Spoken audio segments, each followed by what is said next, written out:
Kush po u jep iranianëve informacion në lidhje me vendstrehimet logjistike të Shtetet Bashkuara të Amerikës në Azinë Perëndimore?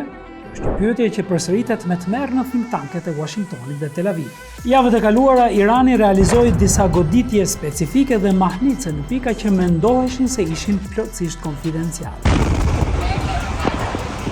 Disa media perëndimore menjëherë drejtuan gishtin e akuzës nga Rusia. Rusët duhet t'i kenë dhënë hartët. Por rrjeti i inteligjencës së Iranit është shumë më kompleks se sa një alat tradicional.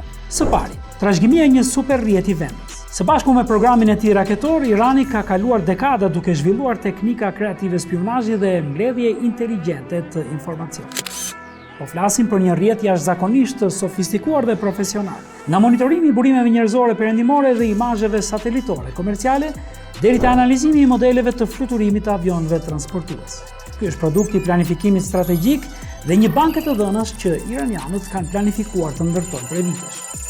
Së dyti, alatët e heshtur rajonale. Vende që në pamje të parë protestojnë kundër sulmeve të Iranit, por që në realitet nuk do t'u vinte keq nëse këto baza të zhdukeshin, se prania logjistike e Shtetit Bashkuar të Amerikës ka vënë në pikë pyetje sovranitetin e tyre kombëtar. Së treti, sytë e popullit. Popullsia e Irakut, Kuvajtit, Omanit, Sirisë dhe madje edhe Jordanisë është lodhur nga militarizimi i këtyre vendeve nga të huajt.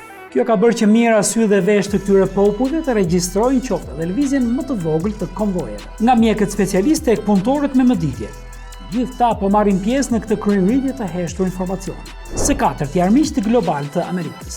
Sigurisht ata duke shpërndar përgjime, modele fluturimi logjistike, imazhe satelitore me rezolucion të lartë dhe analiza të rrjeteve të komunikimit, nuk neglizhojnë ta dobësojnë këtë armik të rrezikshëm. Pra përgjigjja është një kombinim vdekjeprurës, inteligjencës dhe dizajnit iranian, zemrimit popullor, aktorëve rajonal dhe teknologjisë së fuqive anti-imperialiste. Vendstrehimet logjistike të Amerikës nuk po gjuhen nga tradhtia, por me një koalicion i padukshëm.